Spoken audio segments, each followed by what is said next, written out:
Assalamualaikum warahmatullahi wabarakatuh. Apa kabar anak-anak Ustaz sekalian?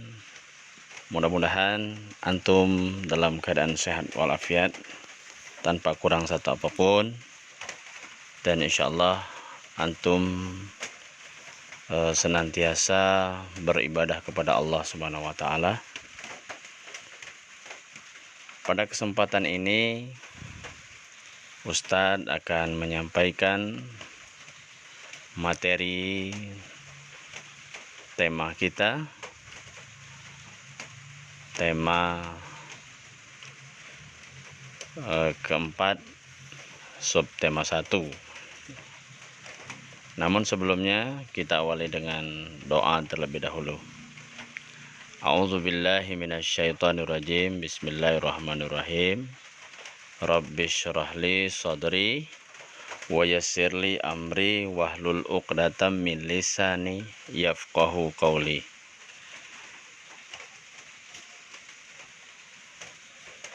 Seperti yang Ustaz sampaikan di awal mukadimah tadi, kita akan belajar tema 4 kelas 5, subtema 1, pelajaran 1, 2, dan 3. Pembelajaran 1 ada 2. Yang pertama, organ peredaran darah dan fungsinya. Organ peredaran darah dan fungsinya diantaranya jantung, kemudian darah. Jantung berfungsi untuk memompa darah ke seluruh tubuh. Caranya dengan melakukan proses kontraksi atau menguncup dan relaksasi atau mengembang. Secara berulang-ulang, ketika serambi jantung berrelaksasi, darah dari seluruh tubuh masuk ke serambi kanan, sedangkan darah dari paru-paru masuk ke serambi kiri. Ketika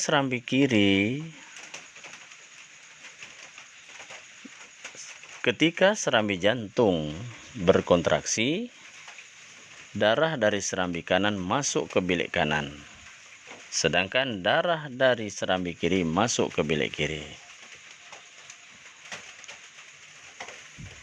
Sedangkan darah dari bilik kiri menuju ke seluruh tubuh ketika mengalir dari jantung ke seluruh tubuh atau sebaliknya. Darah berada dalam pembuluh darah. Pembuluh darah terdiri dari 3 jenis. Yang pertama arteri, yang kedua kapiler, dan yang ketiga vena. Selanjutnya darah. Darah tersusun dari plasma darah dan sel-sel darah. Plasma darah tersusun dari air dan zat-zat yang terlarut. Sel-sel darah terdiri atas sel darah merah, eritrosit, dan sel darah putih, leukosit, dan keping darah, trombosit. Beberapa fungsi darah diantaranya mengedarkan zat makanan ke seluruh tubuh yang dilakukan oleh plasma darah, mengangkut oksigen ke seluruh tubuh yang dilakukan oleh sel darah merah, membasmi kuman yang masuk ke dalam tubuh yang dilakukan oleh sel darah putih, menutup luka dilakukan oleh keping-keping darah. Itulah penjelasan tentang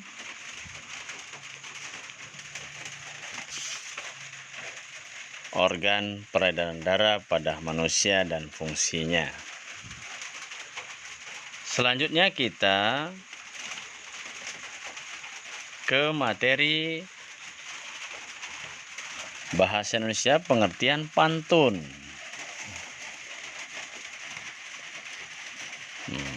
Pengertian pantun. Pantun merupakan salah satu seni merangkai kata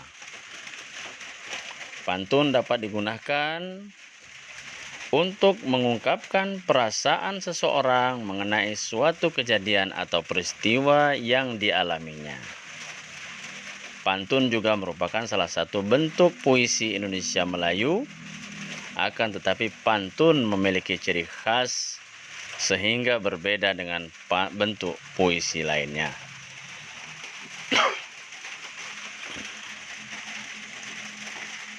Dalam pantun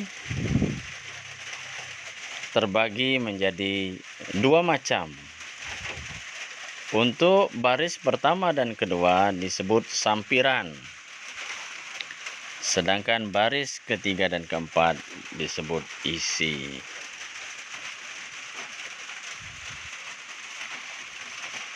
Itulah pelajaran 1.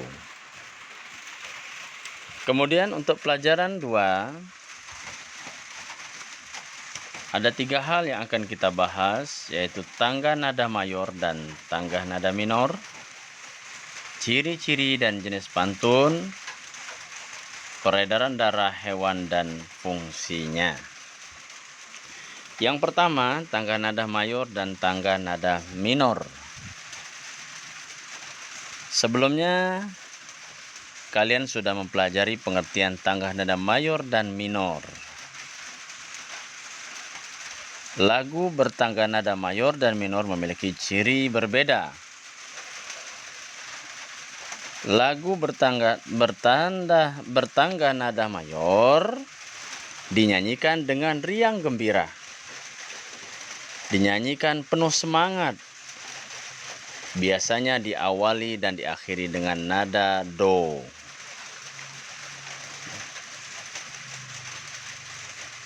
Adapun contoh daripada lagunya adalah Hari Kemerdekaan, Indonesia Raya, Garuda Pancasila, Gundul-gundul pacul, Manu Dadali, Lir Ilir.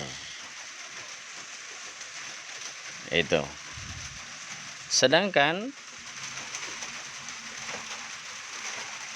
yang bertanda tangga nada minor dinyanyikan dengan khidmat, bersifat sedih. Biasanya diawali dan diakhiri dengan nada la. Contoh daripada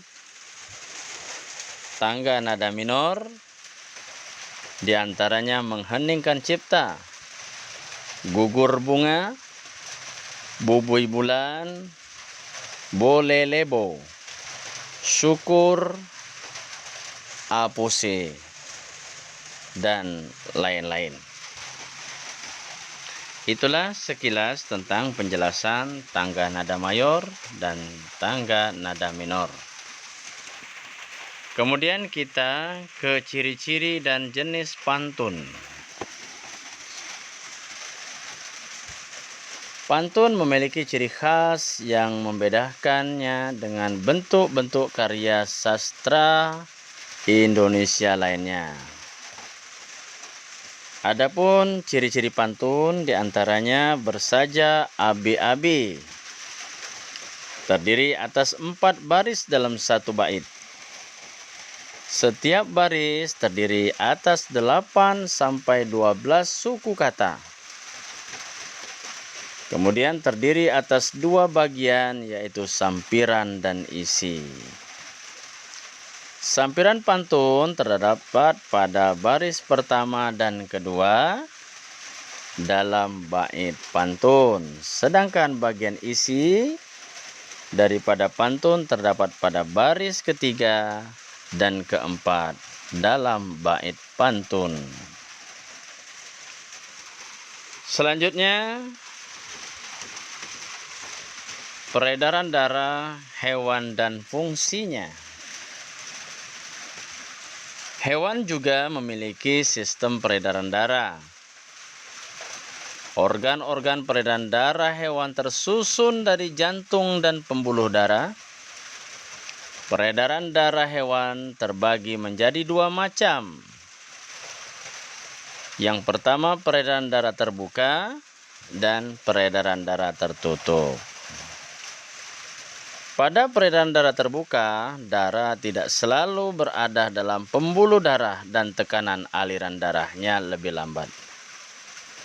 Pada peredaran darah tertutup, darah selalu berada dalam pembuluh darah dan tekanan aliran darahnya lebih cepat. Adapun jenis hewan, diantaranya serangga, memiliki sistem peredaran darah terbuka. Kemudian cacing, memiliki sistem peredaran darah tertutup. Ikan, memiliki sistem peredaran darah tertutup. Amfibi, memiliki sistem peredaran darah tertutup. Reptilia, burung dan mamalia memiliki sistem peredaran darah tertutup. Itulah sekilas daripada penjelasan peredaran darah hewan dan fungsinya.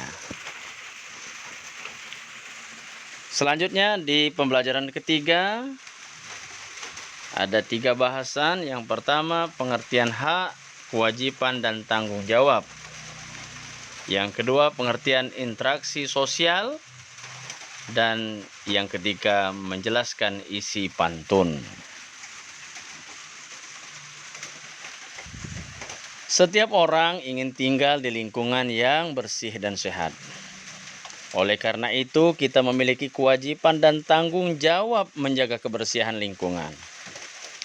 Setelah kita melaksanakan kewajiban dan tanggung jawab, barulah kita memperoleh hak, yaitu menikmati lingkungan yang bersih dan sehat.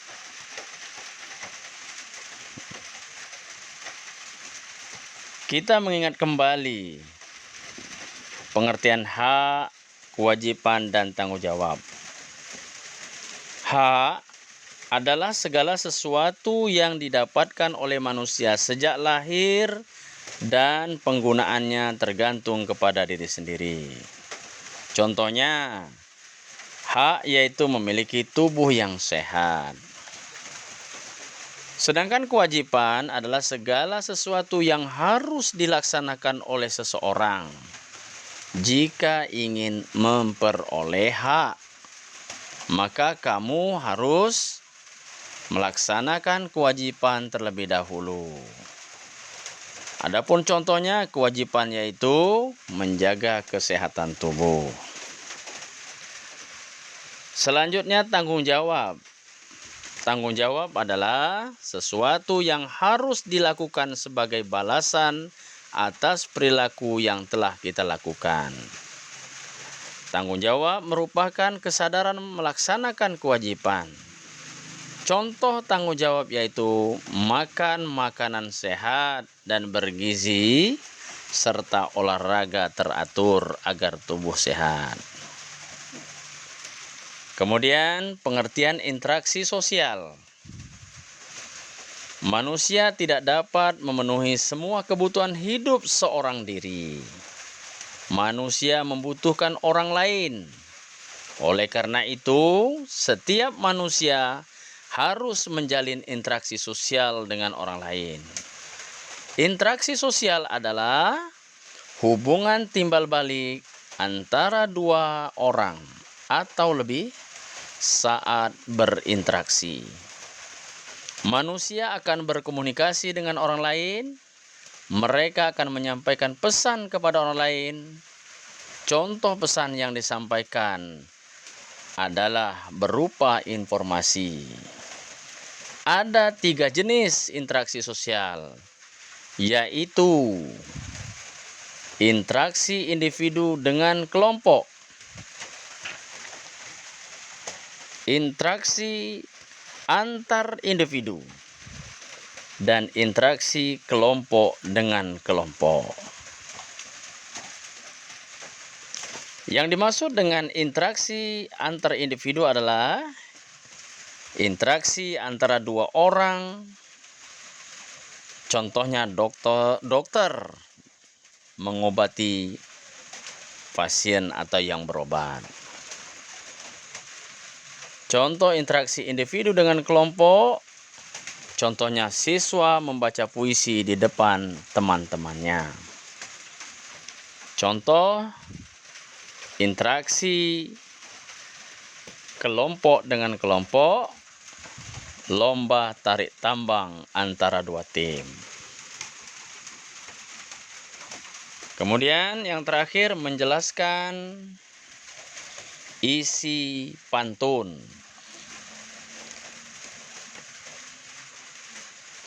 Mari kita ingat kembali mengenai pantun dan ciri-cirinya.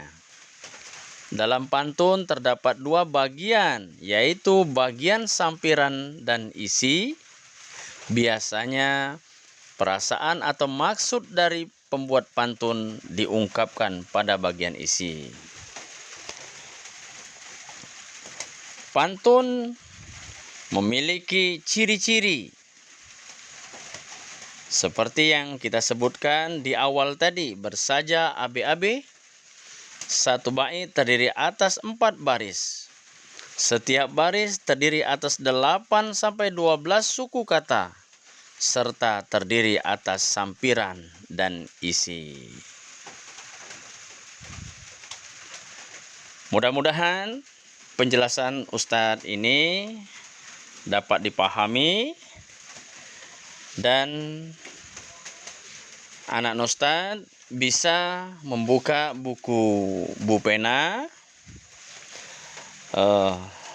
tema 4,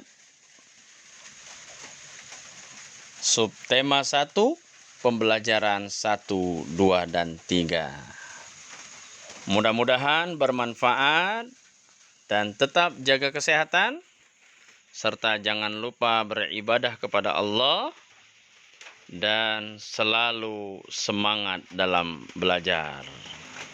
Demikian, terima kasih. Wassalamualaikum warahmatullahi wabarakatuh.